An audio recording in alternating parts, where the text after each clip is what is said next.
Red Dead Redemption 2 is soon to be released. After an 8-year wait from fans, the time is soon to arrive, and I thought there was no better time than now to look back at the game that Red Dead Redemption 2 is telling the prequel story of. A game that I feel is Rockstar's very best work to date, and a game that I hold very dear. So without further ado, let's jump back into Red Dead Redemption. I'm married. I have a son. I had a daughter, but she died. Years before that, I rode in a gang. We robbed banks, trains, held people ransom.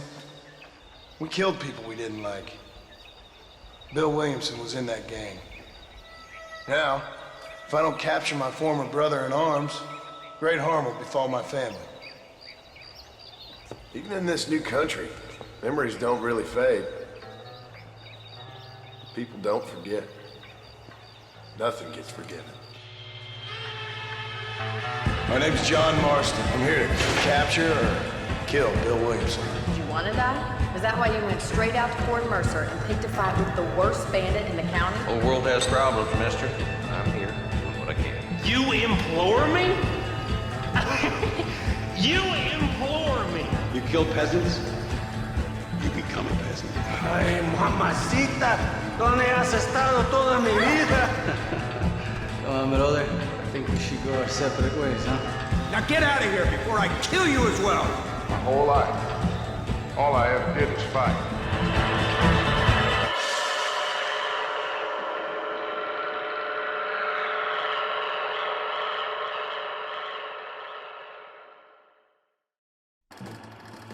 I suppose we can't get straight into Red Dead Redemption without quickly going over its predecessor. I'm sure it's common knowledge by now, but some people still don't know that there was actually a game before Red Dead Redemption, which is technically part of the Red Dead series, Red Dead Revolver. Originally owned by Japanese developers Capcom, Red Dead Revolver started development in the year 2000. It was a fantasy-esque western game with arcade third-person shooter elements. There was even a character that could fly. Everything changed, however, in the latter part of 2002 when production of the game halted and Rockstar's parent company, Take-Two Interactive, acquired the rights to Red Dead Revolver. The game would be finished and released in 2004 by Rockstar San Diego. Revolver released to decent reviews. A lot of people loved the style and said it was fun, but a lot of the common criticism was that it felt very old and the game was incredibly arcadey. And that was definitely left over from Capcom's version, as Rockstar San Diego pretty much just finished the game, changing some elements, as it was no longer focused on fantasy, but a more grounded experience, if a bit over the top in classic Rockstar fashion. The game focused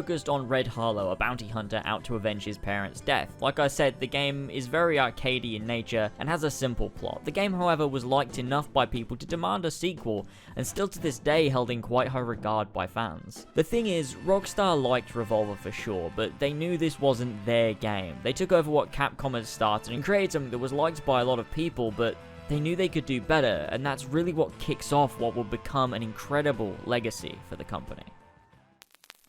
In 2005, a trailer for a new Western-style game was sent to select people for the Sony press conference at E3, and was used to promote the release of the PlayStation 3 system. The trailer was simply a tech demo using the Rage engine, the same engine that would later be used in Grand Theft Auto 4, and was referred to as Old West Project. This trailer ended up doing rounds online and had people talking. A lot speculated that this would be a follow-up to Red Dead Revolver, as it had the Rockstar name attached, or perhaps an entirely new franchise. Rockstar went quiet for years on this. Nobody heard a peep. It was 4 long years of speculation until Rockstar decided to pull back the curtains and reveal the game they've been working on all this time in February 2009. The first trailer for Red Dead Redemption dropped in May of 2009 and showcased a very overhauled graphics engine from the one seen in 2005, along with fully fleshed out characters and a full open world for the player to explore. Of course, Rockstar being Rockstar, this sent the gaming community into a meltdown, with Grand Theft Auto fans getting on board and fans of the original Red Dead Revolver intrigued for what was to come. Red Dead Redemption acted as a sort of reboot to the Red Dead franchise. To truly make it a Rockstar brand, everything was changed. There's a lot of argument over whether Red Dead Redemption and Revolver exist in the same universe, but what I personally believe is that they do not. They share some location names, and Redemption does little things to reference Revolver, but I see the location sharing as a rebooted universe similar to how Los Santos Santos is in both Grand Theft Auto San Andreas and Grand Theft Auto 5, but they exist in separate universes, and the references are no more than Easter eggs. Rockstar wanted a full reboot, and so that's what they did. John Marston also holds resemblance to Red Harlow with the scars on his face. It seems Redemption was a reinvention of the Red Dead brand, fully in control of Rockstar San Diego. Estimations of the game's development and marketing budget combined equal somewhere between $80 to $100 million, which would make it one of the most expensive video games ever to create at the time. The open world was described by the developers as one of the most ambitious and technically demanding things they'd ever built in a video game. They focused as much as they could on making the world interesting to explore by filling it with things for the player to do and allowing the player to immerse themselves in the world with NPCs that you could interact with and horses that react properly to the world around them and move in a realistic way. They spent a lot of time making sure the muscle movements on the models of the horses moved in a realistic manner so to create the best experience possible. This was one of the main challenges they faced, as they had to get a stunt horse to simulate movement so the designers could use it as reference. Red Dead Redemption also featured an original score composed by Bill Elm and Woody Jackson, who collaborated with each other over the course of 15 months. Red Dead Redemption is set in 1911, at the turn of the century where the Old West is dying out. These are the final days of that era, and civilization is spreading rapidly across the United States. You play as John Marston, once member of the infamous Vanderling gang, trying to leave that life behind for a more honest one. The government takes John's family and makes a deal with him that he can have his perfect life and his family back, so long as he tracks down the remaining members of his old gang and brings them down by any means necessary. The story takes you across multiple areas of the Old West, the first being New Austin, which is a fictional reimagining of the American Southwest, including California through Arizona, New Mexico, Texas, and Louisiana. The second being Nuevo Paraíso, which means New Paradise when translated to English, which covers a large portion of northern Mexico. The final area is West Elizabeth, which is based on the American Rocky Mountains, with places resembling Colorado, Utah, Wyoming, and Arizona. And all of these different locations come together to form the full map of Red Dead Redemption, which reveals itself to you as you progress through the game's main story. While exploring these areas, you'll meet plenty of interesting characters and find plenty to do, but we'll touch upon exactly what there is to do in the world a little bit later on. Moving back onto the topic of story, this game is very, very narrative heavy. That's not to say it overshadows the things to do in the open world, but the main story is a very personal one of mystery and intrigue, and you don't really know much about John's past. You know he was in a gang, and you can put together small pieces based on the information we're told, but the game never really gives you everything in full. And playing it again recently, you really get this sense that Red Dead Redemption is a sequel to important events that should be revealed in Red Dead Redemption 2. One of the major pillars of all Rockstar games, and definitely so in Red Dead Redemption, is the characters you meet.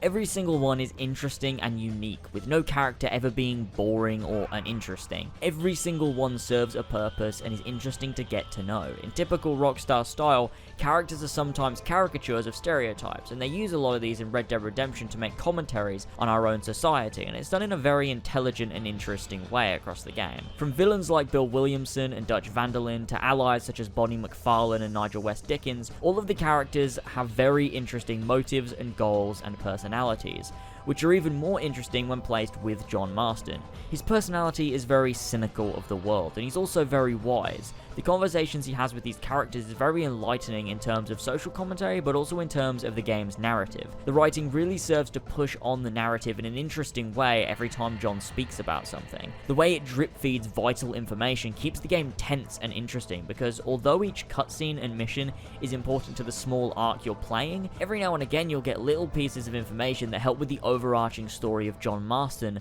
and his quest for redemption.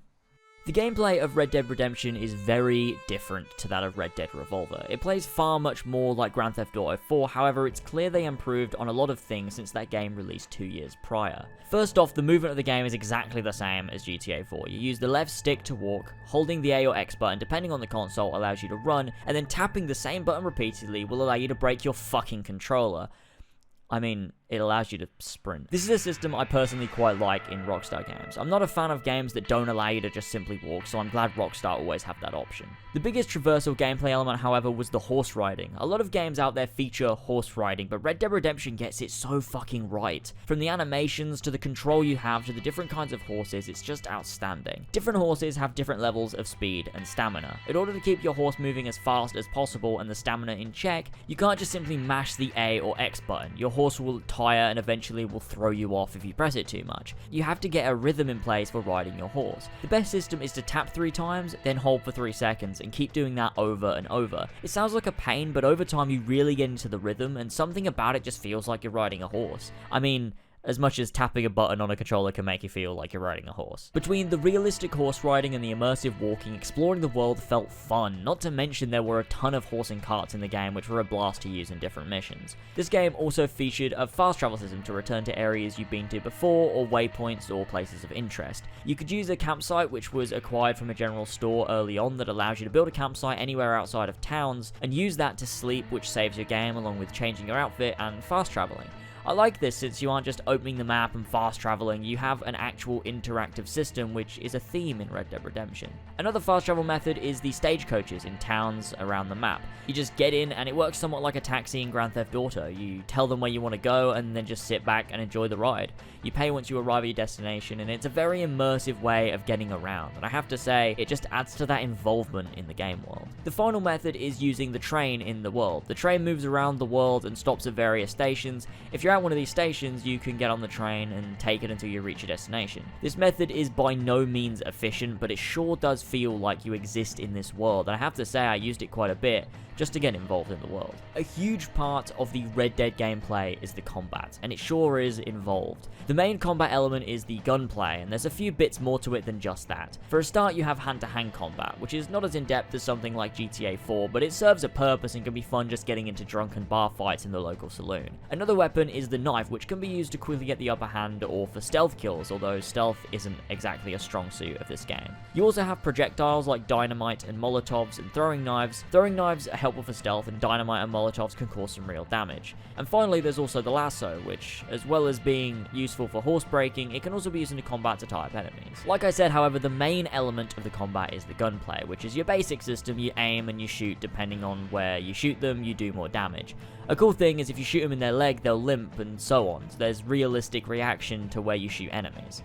There's a few different types of guns in the game, including revolvers, rifles and repeaters, shotguns, and sniper rifles. The selection you can find is incredibly diverse within each category, boasting about 24 guns between all 4 categories, and it allows you to tailor your playstyle to the scenario. Revolvers are pretty good all round. They do a decent amount of damage and have medium range, along with pretty fast fire speed. Then you have repeaters and rifles, which tend to have a slower fire rate, but have longer range and a slightly up damage. Shotguns are for short range and pack a real punch, and then there's snipers that deal heavy damage from long range but take a while to reload. All weapons can be purchased from the weaponsmiths in the game, and different weaponsmiths can hold different weapons for different prices, so in the middle of the country in a ranch, things might be cheaper than in a city like Blackwater, and this goes for all the economics in the game.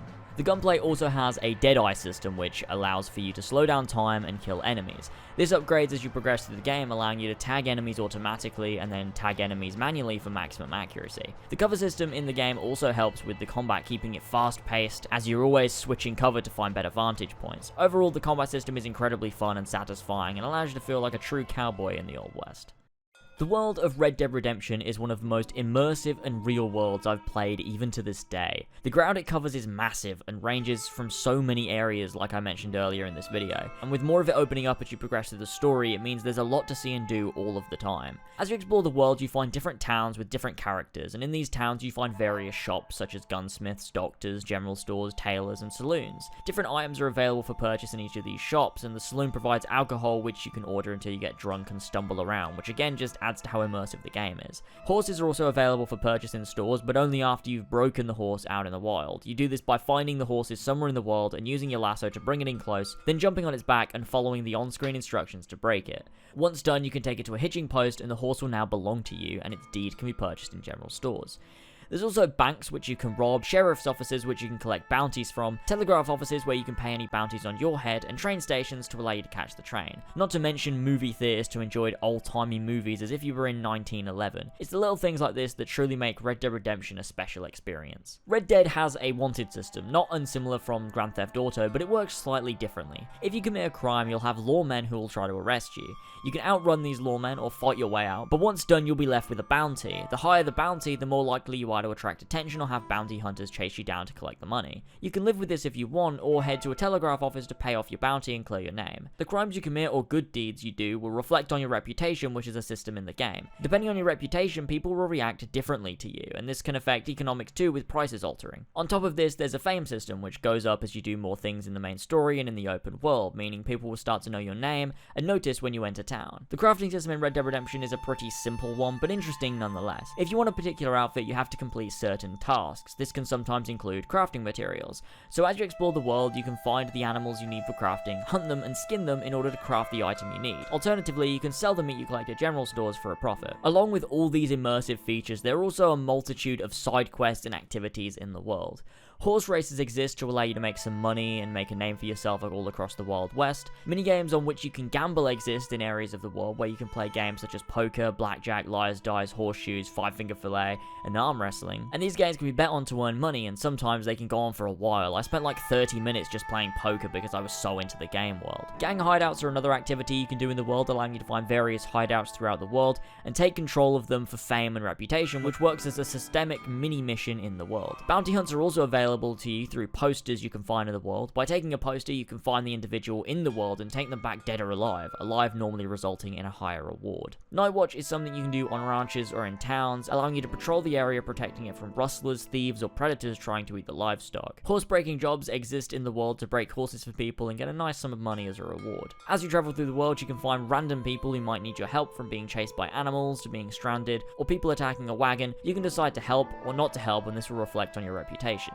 Stranger missions, however, are the main source of side content and stories in Red Dead Redemption. There's a few characters all over the map which will appear as a question mark icon. When you go to them, you begin a mini story in the world with usually interesting characters and interesting stories. They can be just a mission long or span a few missions, and they're always very interesting to play through. Sometimes funny, sometimes sad, sometimes mysterious. They offer all kinds of additional fun to be had in the world, and helps to make it feel bigger than just the main narrative. On top of this, there's the Legend of the West challenges. These challenges have 4 categories: Sharpshooter, Hunter, Survivalist, and Treasure Hunter. They each have 10 levels to complete, from shooting hats off people's heads to tracking down buried treasure, skinning legendary animals, and collecting flowers. They'll have you traveling all over the map, completing sometimes very tricky challenges in order to become Legend of the West and unlock a sweet outfit in the process. All of these features come together to truly make for an incredible open world experience that can keep you interested and immersed for hours upon hours at a time, and it was truly a revolutionary experience at the time. Red Dead Redemption also had a multiplayer component, not as in-depth as Grand Theft Auto 5, but it did have a very interesting system with levels allowing you to unlock different character skins from the main game, and weapons and mounts too. There were missions you could complete with friends in the world, or just explore together in a posse fighting other players. It was a really fun experience, and I remember spending a lot of my time just having fun in the multiplayer with friends. Red Dead Redemption had one expansion for the single player known as Undead Nightmare, a non-canon satirical take on old-school horror movies where characters seem very aware they're in a horror story, with characters exclaiming how they're about to walk alone down an alley with zombies, or other very funny dialogue. You can tell they had a great time making this, and it really doesn't take itself seriously at all. It's a bit of fun, and I really enjoyed the wackiness they added to this expansion. All in all, Red Dead Redemption is a game that I don't think will be soon forgotten, for its memorable world, story, and characters, and the effort that went into crafting one of the most incredible experiences of the last generation of consoles. This game truly was a spectacle to behold, with it being released to critical acclaim, scoring a 95 out of 100 between over 200 reviews on the Xbox 360 and PlayStation 3. As of 2017, it sold 15 million copies, 11 million of which were from the first year alone. Red Dead Redemption still continues to be one of the greatest games I've ever played, and if Red Dead Redemption 2 comes anywhere close to that, I'll be happy. But from what we've seen, it looks like they're going to absolutely blow it out of the water. And who's more capable of beating their own greatness than Rockstar Games?